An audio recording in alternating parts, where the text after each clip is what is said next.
আজকে জানবো মেস্তা কেন হয় এবং এর প্রতিকার কি এবং কি করবেন আপনার যদি মেস্তা থাকে তো।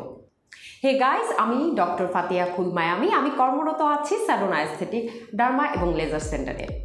নারী বা পুরুষ খুবই কমন একটি সমস্যা হচ্ছে মেস্তার সমস্যা। আমরা প্রতিদিন এমন অনেক পেশেন্ট পাই যারা কিন্তু মেস্তা নিয়ে আসেন।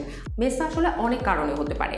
প্রথমে আপনার হিস্ট্রিটা জানতে হবে। আপনার পরিবারে যদি কারো মেস্তা থাকে, মা বাবা, দাদা দাদি, নানি কারো যদি থাকে, সেক্ষেত্রে কিন্তু আপনার মেস্তা হওয়ার চান্স থাকে। মানে আমরা ফ্যামিলি হিস্ট্রিটা এই জন্য প্রথমে নিই। এছাড়াও যদি আপনি সানে কাজ করেন বা লাইটে কাজ করেন বা চুলোর পাশে মহিলারা রান্না করেন, সেক্ষেত্রেও কিন্তু মেস্তা হওয়ার সম্ভাবনা থাকে।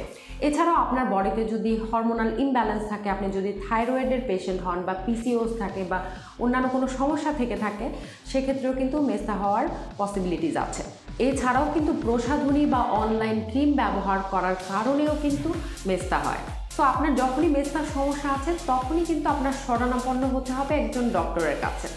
আমাদের ক্লিনিকে আমরা যেই ধরনের সার্ভিস দিয়ে থাকি মেস্তার জন্য তা নিয়ে আজকে কথা বলবো। বেসিক্যালি প্রথমে আমরা আপনার স্কিনে মেস্তাটা আসলে কতটুকু আছে, কত পরিমাণে আছে। নর্মালি দেখা যায় যে টি জোনে মেস্তার ডেভেলপমেন্ট হয়, চিকে আসতে পারে, নাকের উপর মেস্তা আসতে পারে, কপালে আসতে পারে।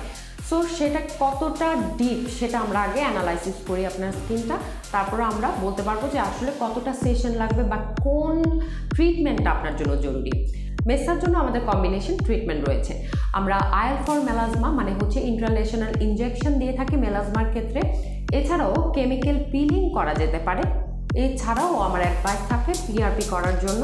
আর আমাদের অ্যাডভান্স কিউ সুইচ লেজার রয়েছে মেস্তা ট্রিটমেন্টের জন্য। সেটা আসলে পেশেন্টকে দেখতে হয়, তারপরে তার জন্য ট্রিটমেন্ট প্ল্যান করতে হয়। তো আমাদের অ্যাডভাইস ফলো করলে কিন্তু অবশ্যই আপনি এই মেস্তা থেকে পরিত্রাণ পেতে পারেন।